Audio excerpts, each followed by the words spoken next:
invité était au Liban, il vient de rentrer à Paris. Il s'agit de Pierre Jovanovic. Bonjour Pierre. Bonjour Martial. Alors vous vous êtes retrouvé à Beyrouth le même jour que la conférence mondiale de Carlos Ghosn. Et dès que celle-ci s'est terminée, eh bien, tous les journalistes, notamment français, ont repris l'avion à l'aéroport. Vous êtes resté parce que votre sujet, ça n'était pas Carlos Ghosn. Quel était votre sujet d'ailleurs ? Absolument, c'était les problèmes bancaires que rencontraient les Libanais. Et au moment où je suis arrivé effectivement à Beyrouth, on comptait déjà depuis à peu près 15 jours une centaine d'incidents dans les agences bancaires. C'est-à-dire que les Libanais agressaient les chargés de compte et parfois même c'était les chargés de compte qui agressaient les clients. Donc il y a des scènes de bagarres dans tout le Liban, hein, pas que à Beyrouth, des scènes de bagarres intenses entre banquiers et les clients parce que les Libanais ne peuvent plus retirer leur argent et maintenant ça va faire 3 semaines ou peut-être même 4 semaines. Mais ça a commencé en douce et en fait on assiste au premier vrai bank run du 21e siècle et c'est pas rien parce que ça se passe au Liban et que le Liban, Beyrouth, est une place financière, une place bancaire absolument essentielle au Moyen-Orient. Alors un bank run, c'est une panique bancaire. Clairement, qu'est-ce qui se passe ? Quelle pourrait être la définition de ce mot bank run ?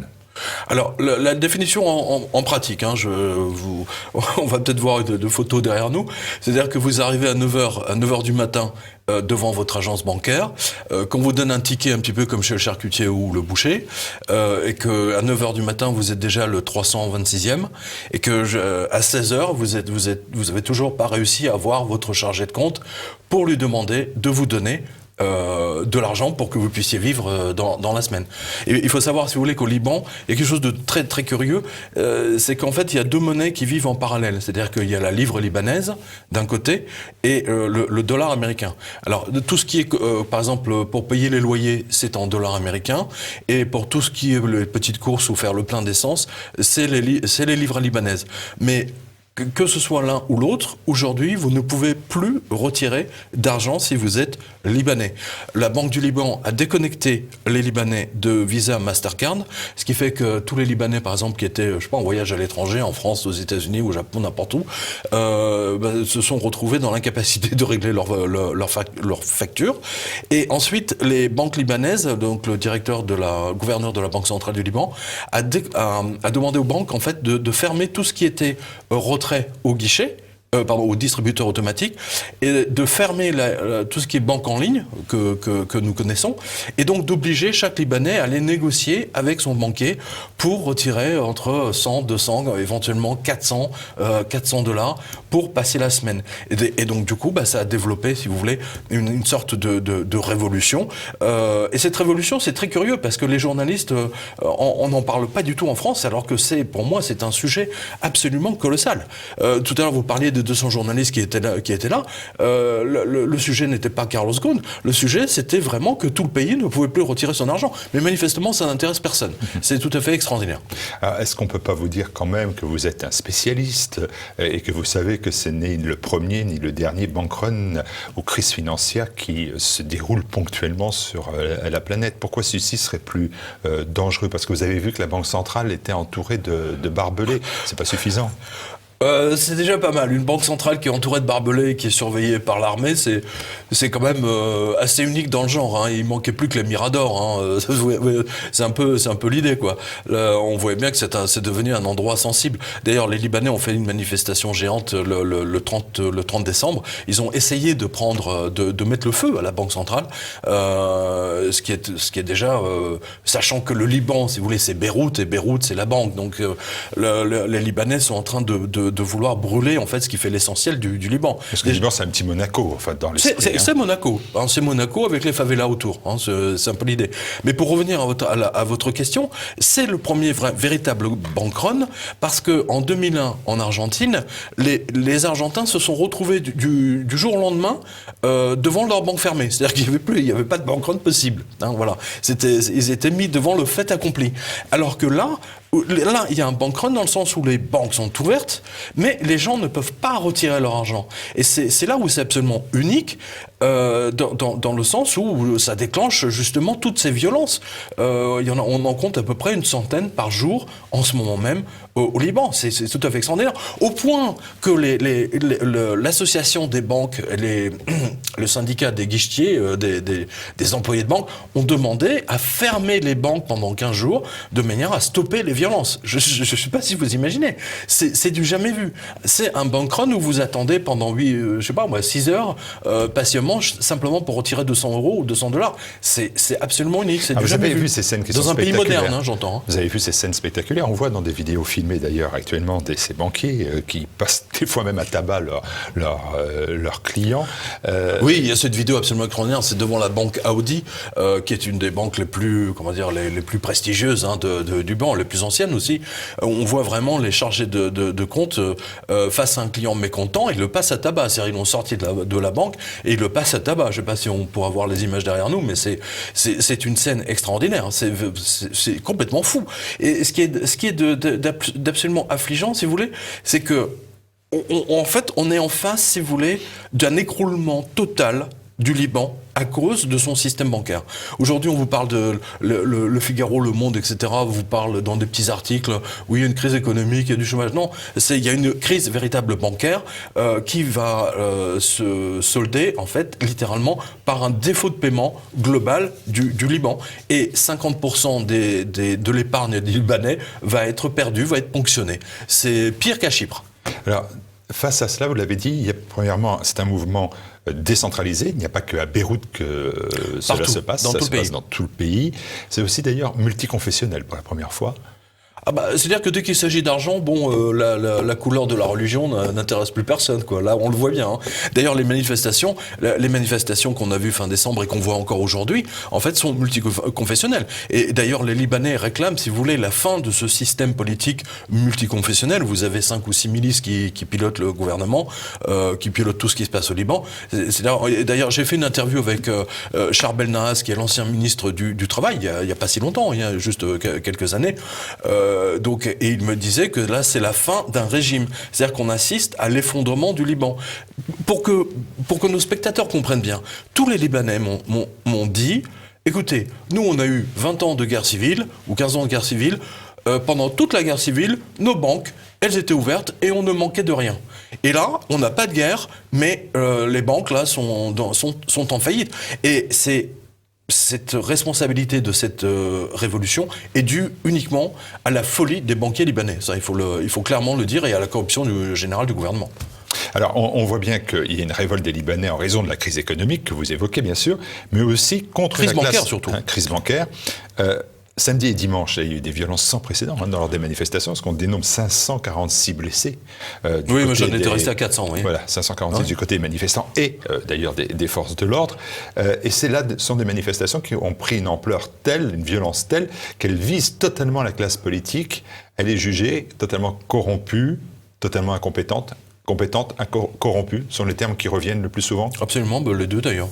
De ce que j'ai vu sur les murs de Beyrouth, c'est surtout beaucoup d'inscriptions à connotation sexuelle qui concernent le gouvernement, du fait que l'ancien Premier ministre, parce que là il n'y a pas de gouvernement, donc ça fait maintenant quasiment 4 semaines qu'ils doivent former un nouveau gouvernement. Mais les Libanais ont appris, si vous voulez, que leur Premier ministre, par exemple, Saad Hariri, donc le fils de l'ancien Premier ministre Hariri qui a sauté sur une bombe il y a quelques années à côté de l'hôtel phénicien, avait fait un chèque donc de 15 millions de dollars américains, je précise, à une bimbo en bikini, et ça a littéralement révolté révolté les Libanais, ça on le comprend. Et on l'aurait 15 jamais... millions. Oui, 15 millions, et ça fait cher le maillot de bain, quoi. C'est assez étonnant. Et donc, ce qui est extraordinaire, en fait, c'est que son père a explosé sur une bombe, et là, ce monsieur a explosé sur une bombe anatomique, si on peut dire ça comme ça. Parce que le Bikini, je rappelle, c'est une île où on faisait des tests de bombes atomiques dans le Pacifique. C'est incroyable. La corruption du gouvernement, pour vous donner une idée, Il y a moi, ce qui m'a le plus choqué en fait à Beyrouth pendant que j'ai tous mes interviews, c'est les coupures de courant d'électricité. C'est-à-dire qu'avec tous les milliards qu'ils ont ramassés en impôts, cette classe dirigeante, donc depuis la fin de la guerre civile, a été incapable d'installer un EDF, enfin une électricité du Liban qui fonctionne normalement, et donc tout le monde est habitué à avoir 1-2 coupures par jour, et parfois qui durent entre 5 minutes et 6 heures. Et c'est tout à fait incroyable, tout simplement parce que l'argent est détourné. L'Union européenne a donné, je ne sais plus, 20 millions d'euros pour, vous savez, après la crise des poubelles, c'était il y a 1 an et demi ou 2 ans, pour construire une usine, une déchetterie, etc., de moderne, et l'argent a disparu. Et quand les inspecteurs de l'Union européenne sont arrivés, en fait, les Libanais ont construit quasiment une fausse usine, histoire de faire semblant, quoi. C'est un système Potemkin. Donc la corruption, si vous voulez, à la Libanais, ils en ont ras-le-bol, ils se rendent bien compte qu'ils ne peuvent plus continuer comme ça. Et de toute façon, ce n'est pas une crise économique. Avant toute chose, c'est une crise bancaire. Les gens ne peuvent plus retirer de l'argent pour payer leurs factures, ne serait-ce que pour manger, pour acheter à manger. Et donc là, c'est un véritable drame. Et donc tout le monde descend dans la rue. Comment ils font concrètement ? C'est beaucoup d'entraide. Concrètement, c'est vraiment ça. Les sociétés libanaises, par exemple, sont dans l'incapacité de régler leurs factures à l'étranger ou de commander. Des hôpitaux, même l'hôpital français qui est à Beyrouth, en fait, ne reçoit plus parce qu'ils n'ont plus de médicaments, ils n'ont plus rien pour soigner les gens. C'est un vrai souci. Et je vous dis, c'est ce que me disaient tous les Libanais. On n'a jamais vu ça, même pendant la guerre civile.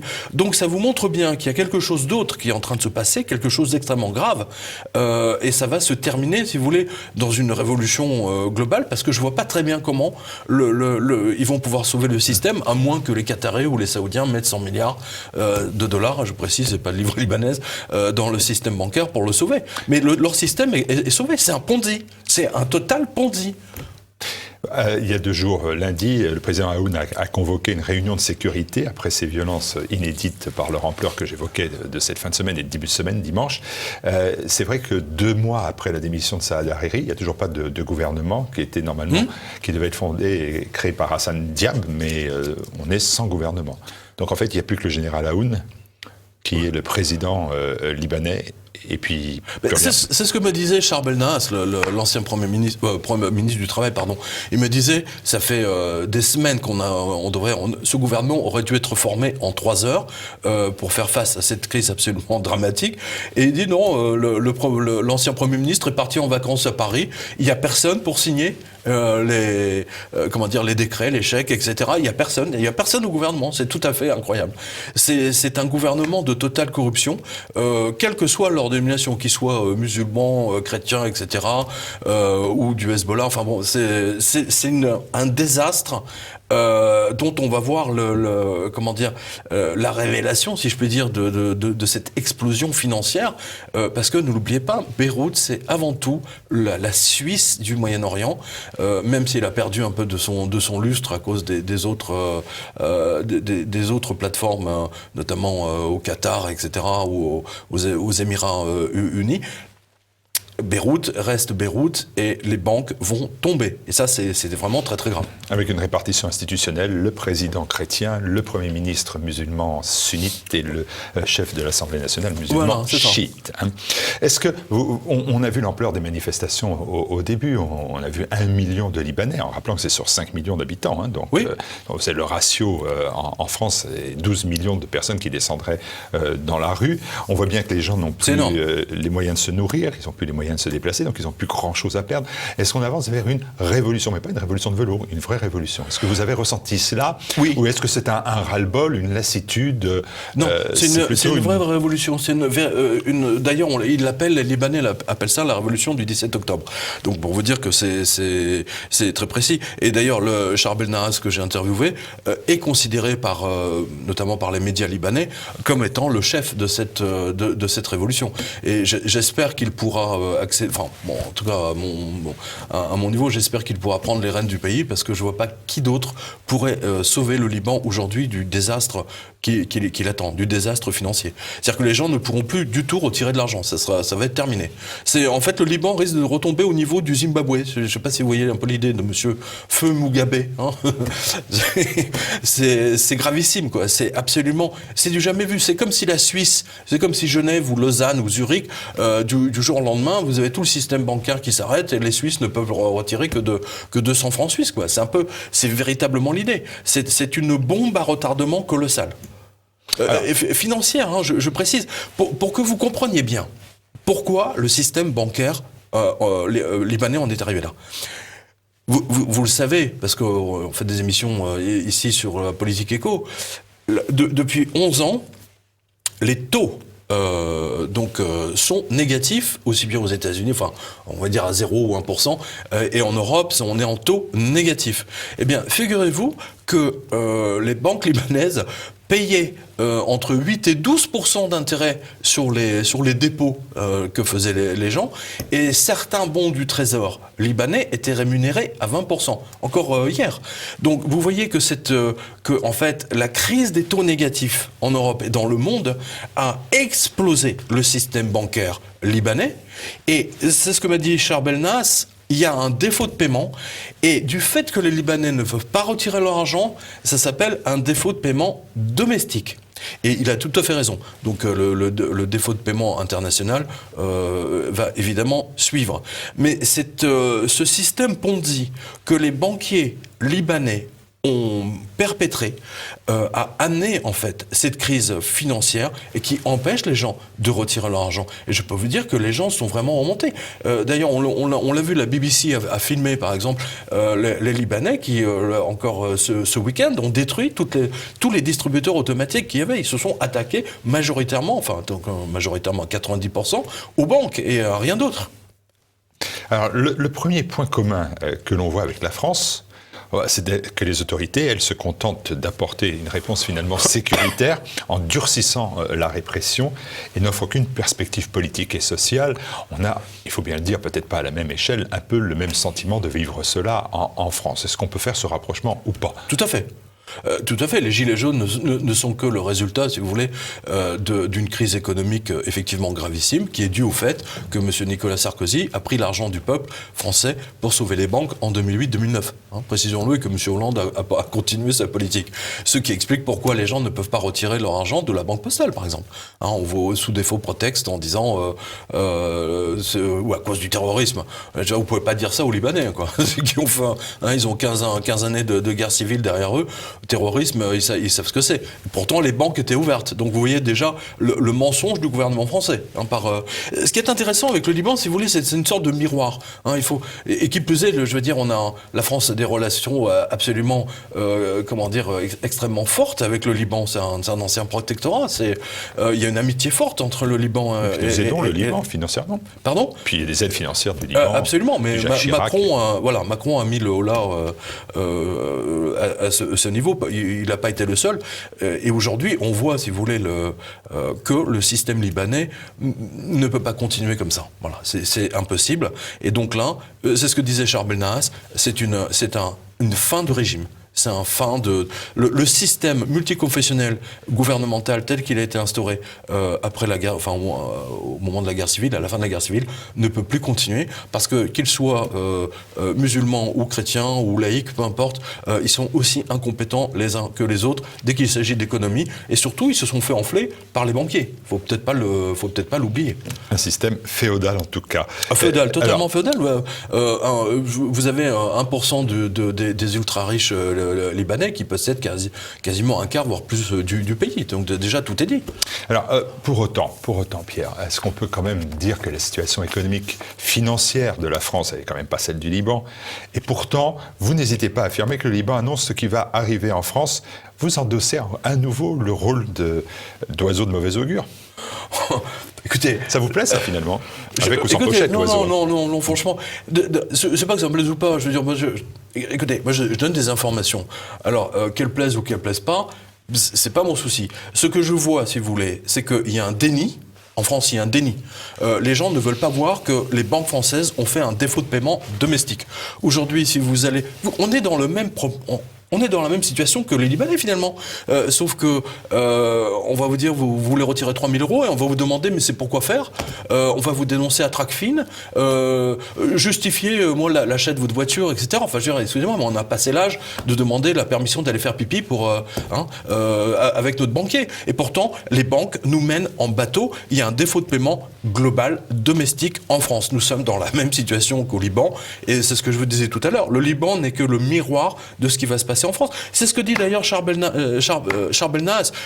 L'interview que j'ai faite avec lui, vraiment j'encourage les spectateurs à le lire, parce que c'est une des interviews les plus fortes qui m'ait jamais été donnée à faire de ma carrière. En plus, le type, c'est vraiment une Formule 1, quoi. Intellectuellement, c'est quelqu'un de brillant, polytechnicien français au passage, ingénieur des ponts et chaussées. Vous voyez, c'est un peu le profil intellectuel, Attali et autres.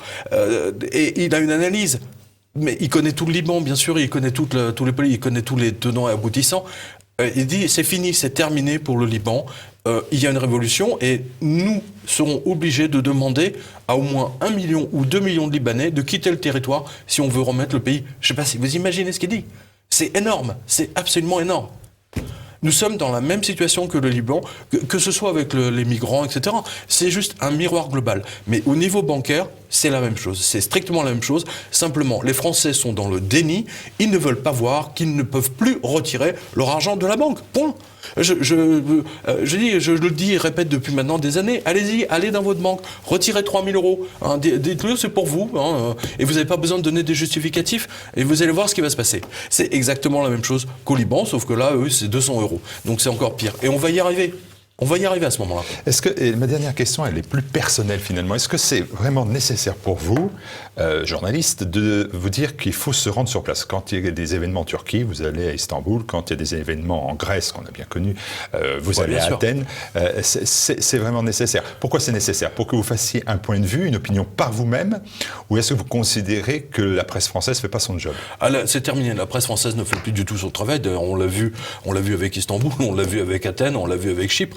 Je l'ai vu à Chypre, notamment quand les banques étaient fermées. Il y avait juste une équipe de FR3 qui était là et ils disaient on n'a pas d'image. Vous voyez, en fait, aujourd'hui la presse française se contente de coller une dépêche AFP. Si le journaliste de l'AFP, je rappelle, qui est de la presse de l'État, de l'État français, si le journaliste de l'AFP n'avait pas envie était un peu paresseux, on va dire, vous n'aurez pas d'infos. Et c'est ça qui est extraordinaire. Et c'est-à-dire que même si l'AFP vous donne l'info, ce qui se passe réellement au Liban, ça va pas plaire ici en disant non, il faut pas parler de crise financière, ça stresse les Français. Rappelez-vous, vous savez quand Wall Street a explosé, vous savez ce qu'a fait Nicolas Sarkozy en 2008 ? Il a demandé au syndicat du livre de se mettre en grève de manière à ce qu'il n'y ait pas aucun des journaux, Le Parisien, Le Figaro, Libération, Les Échos, La Tribune, etc., ne paraissent le lendemain de l'explosion de Wall Street. Vous avez déjà vu, vous, un syndicaliste, même CGT, d'un seul coup, se réveillant à 2h du matin en disant « Tiens, on fait grève, on n'imprime plus ». Voilà. Et j'ai appris par la suite, effectivement, que cela a bien été demandé par l'Élysée de manière à ce qu'aucun journal ne paraisse. Donc il y a il y a une dissimulation totale au niveau financier.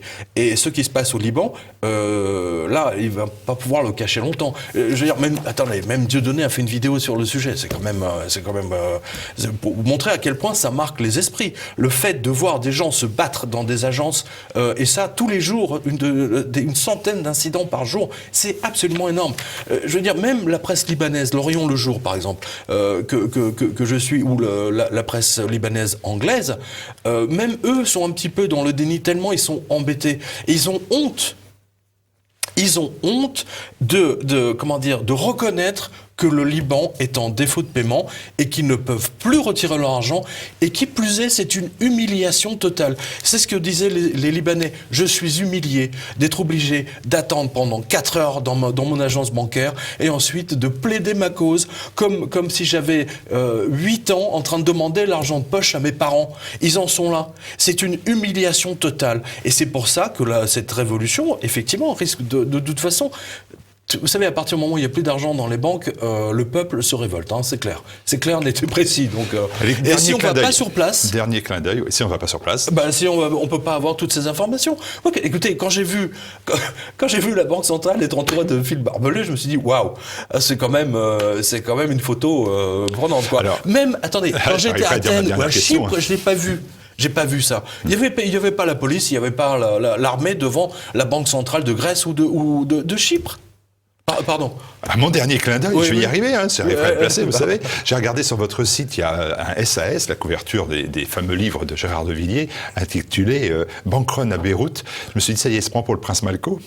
Pas du tout, mais j'ai trouvé ça absolument génial parce que Bankrun, c'est comment dire, parce qu'il était publié chez Plomb. Il était publié chez Plomb. Et là, la Banque du Liban, c'est du plomb, PLOMB, voilà. Donc c'est pour ça que j'ai fait cette. Et en même temps, vous savez qu'ils sont tous armés. Attendez, le nombre de Kalachnikov et de revolvers, etc., qui traînent, ça va pas se passer comme en France avec les gilets jaunes. Là, les gens vont commencer à sortir l'artillerie lourde, là. C'est la raison pour laquelle de cette couverture, qui a d'ailleurs un grand succès. Je remercie de... on peut le voir. J'espère bien qu'on va la regarder derrière nous, parce que ça m'a sauté aux yeux. Oui, c'est génial. On va l'appeler d'ailleurs ce Zoom Bankrun à Beyrouth. Mais attendez, une des raisons, si vous n'allez pas sur place, ça ne sert à rien. C'est-à-dire qu'en fait, j'estime, si vous voulez, que la presse française n'a absolument pas fait son travail sur la crise libanaise. Et tout le monde me le dit. Je veux dire, tous ceux qui ont lu mon reportage à Beyrouth m'ont dit, mais attends, on découvre là, c'est complètement fou, c'est à côté. Les gens me disent, c'est à côté. Je dis oui, et c'est ce qui nous attend. C'est ce qui nous attend, nous, dans les agences. Voilà, nous sommes partis à Beyrouth grâce à votre œil que nous avons envoyé sur place. Merci Pierre Jovanovic, à très bientôt sur TV Liberté, bien sûr. Merci à vous.